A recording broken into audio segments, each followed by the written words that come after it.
Dear, you're very, very much welcome. Please.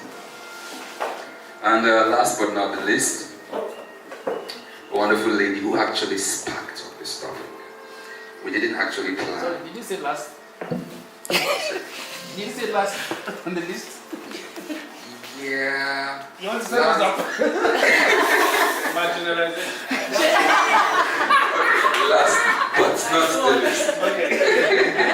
That was what I said. She actually sparked up this topic. She's a wonderful lady. I'm sure you would be surprised by the time I called her because her presence is quite, should I say, inspiring. Let me not say too much. Please, a round of applause for Mrs. Jirikmo. Please, a round of applause.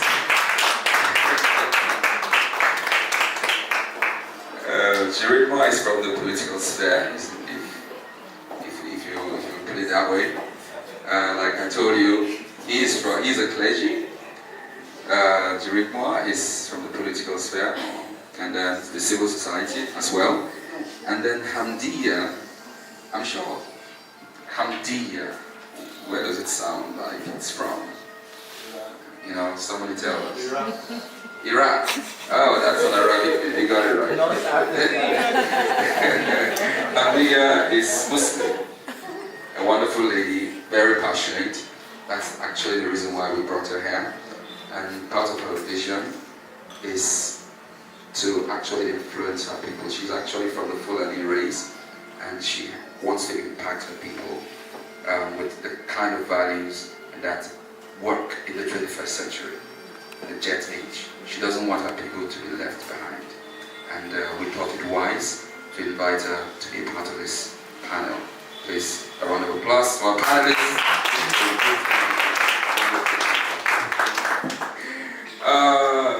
Now I'd like to invite the moderator of this panel. We usually have a moderator, in case you're joining us for the first time. We usually have a moderator and we have 3 panelists. Okay, somebody said that this panel is unbalanced. This is a setup. It's not a debate. It's a reconciliation process. Anyway. Somebody out there. Help my brother. So our friend has to be confident. Are you intimidated, sir? Not really. Not really, right? Just a bit. Don't worry. They will treat you kindly. Don't worry. You're nice ladies. They'll have his back from here. Yeah, I remember the We're part. not in competition with him, so. Exactly. It's not a debate. It's a discussion. It was the privilege to stand beside you. Since Joyce, I don't think I have a problem. Since he's here, I don't think I have a problem.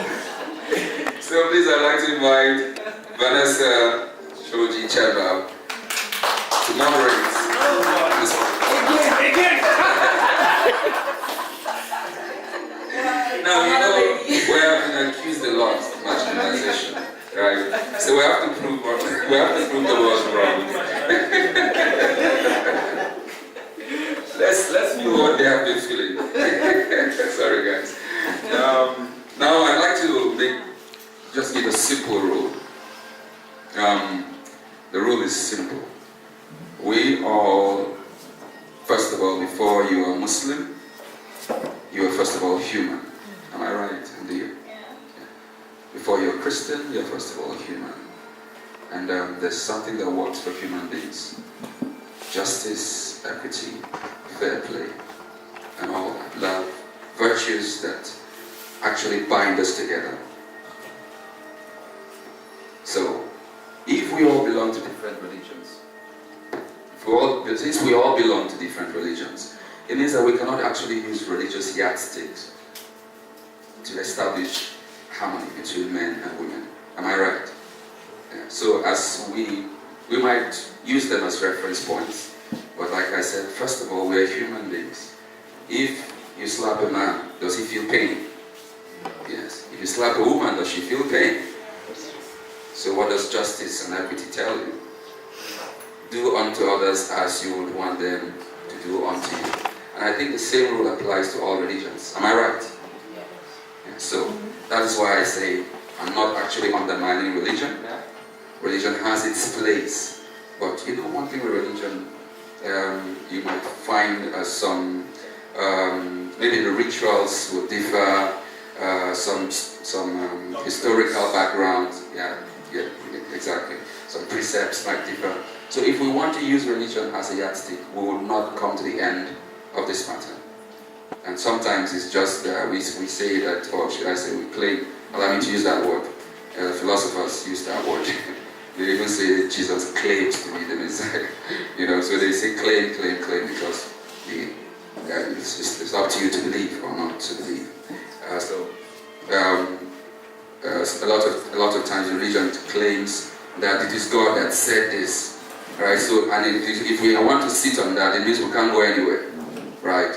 So please, this is just a simple preamble I'd like to give. So that I don't talk too much, please, a round of applause once again. Let's let the games begin. Okay. Before we play nationalization. Okay.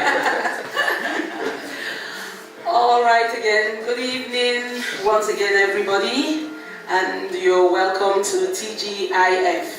We say, thank God it's Friday. Let's all meet, let's relax, let's have some fun, let's have some fun discussing, talking, and just rubbing minds together. And I am Vanessa Vo Chenbap. I will be moderating this interesting discussion today. And I thank you for the privilege of honoring our invitation. Thank you very much, Sydney. Thank you, Jeritma. Thank you very much, Hamdia.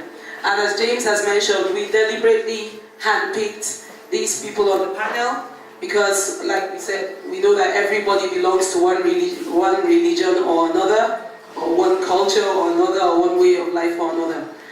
To a large extent in Nigeria, we know most people are either Christian or Muslim. So we've brought a person from each to be able to, because like he said, most of the times we run to, the Bible says, the Quran says, and once that is reached, the end of the discussion has reached. And then we also have Jeritma, who is she's from the civil sector, and she's a politician. So we're going to be discussing the number of issues that come up with regards to men and women. One thing that we must make clear that we would like to arrive at the end of this is we're not fighting for women's rights. We're not fighting about marginalization. One of the things that we seek to achieve by the end of this discussion is a healthy balance between the sexes. James said something. He said whether you are a man or a woman or a Christian or a Muslim or whatever tradition or tribe you come from, when you slap a human being, it's painful, and that is just about all. So that is what we're here to do, to balance and not undo anybody's authority. If it gets hot while we talk, please do not take it personal. And I must say to the men to start with, because before we came up here to start back on this discussion today, in the group we've had some of the discussions going up and it got hot at some point in time. I will be asking you questions. I'll ask for things, information from you. At any point in time I may interject or interrupt you if I feel the need to, or I may revisit you with another question or something. It's not a personal thing, and we will just hope to arrive at some amicable resolutions. Thank you very much. Once again, you're welcome to TPIS. Okay, so Sydney, I think we'll start with, we'll listen to you first, but so that we don't say the men have been marginalized. Sam said something while he was talking earlier on, and he talked about the fact that people have been marginalized in their minds already, and that is why we seem to have this issue of women clamoring for liberation or freedom or things like that. What do you think about that?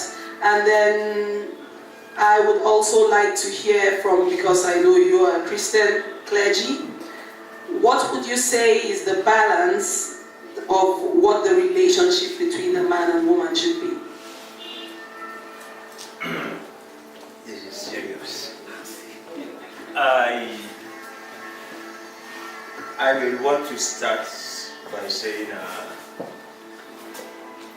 this to the audience, to all of us. Please, let's be frank, let's be truthful, and let's be straightforward in our dealing.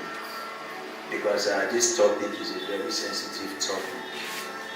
Now, talking about marginalization and the place of the man and the woman, right? I will be saying some things that might really shock some of the men. Every man that is here is weak. Ouch.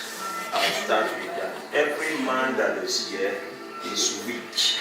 You know, it takes ignorance for a man to say I'm stronger than a woman. And there is this saying I need to clear first, because I know somebody would want to ask the question. There is this saying I need to clear first before we really go into the discussions for today. You know, there is this popular saying that women are weaker vessels. Yes. You know, there is nothing like women are weaker vessels in the scripture. I want to urge all the men, including the clergymen that has preached it. Yes, there is nothing like women are weaker vessels. You know, it's a misconception from the old preachers, and they are looking for ways to change it.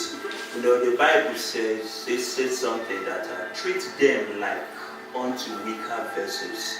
It didn't say they are fragile. It said treat them, because when a woman decides to want to achieve a thing, she achieves it. Yeah. When a woman says, I want to get this, I get it, they are fragile. In all their dealings, they are fragile. Now, why did I say every man is weak?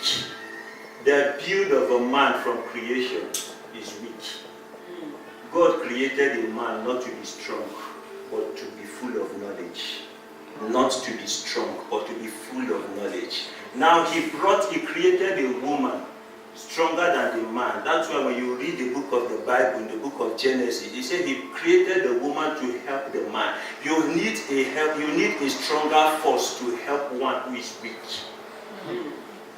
So when a man starts shouting and clamoring that I'm a strong man and this and that and that and that, it's simply ignorance. We should, you know, last time we were here, we talked about knowledge. Yes. Read and read. The truth of the matter is, some of us dwells on people's knowledge. We are yet to make research for ourselves. You know, a helpmeet. Who is a helper? You know, Bible talks about. Sorry. That's all right. Bible talks about let the weak bear the infirmity. Sorry, let the strong bear the infirmity of the weak. True. You know, when you take it back to creation, it's talking about the woman assisting the man. Because the man is weak by nature and by creation. The man is created with intelligence. The man is created with knowledge. Knowledge is not a factor of strength. Wow. That's why it takes the woman just a few minutes to make the man sign the bill that he later on regrets. So when we are talking about marginalization here, that was why I said let us know the definition of marginalization. Yes, I strongly believe in the first speaker here, yes, that we have been marginalized. Now that aspect is, if I go into that now, we might digress to another thing. Yes, we have been marginalized. You know, there are people who strong. Everybody, go to learn and you will. Even me, I've been marginalized by myself. There are ideas that I want to do out of a lack of confidence. Out of marginalization. Marginalization that I've so much marginalized myself. Wow. Has made me never to come up with those ideas. Yes. The women too has been marginalized. We all we've marginalized ourselves. But I will strongly say here that, you know, based on influence, the women has fully been marginalized. Okay. You know, based on influence and a perverse knowledge. You know, the men assumed a place, an office, and they assume an authority that is obviously not theirs alone. Wow. And use it to marginalize the women. Thank you very much. I think you just capped it. Thank you. To a large extent, this marginalization that you're talking about, I think I'll go straight to Jared Moore next, who in the first place said, talking about marginalization, when she took up Sam over there, she said, in times past, coming through history, the woman comes up and is being told, do not do this. You can't do that. Rights are a bit twisted and all that. What do you have to say about that? Because I know you're quite passionate about this subject. What has brought us to the point where we believe that women have been marginalized? Because there was a point actually where I was noticing women were always fighting for liberation, and I'm like, okay, who held us down? And I think Sam said something very key. He said, I'm a woman. And I told him, he came from Abuja for this program. Patrick is here from Abuja for this program also. There are a number of people who come from different places. And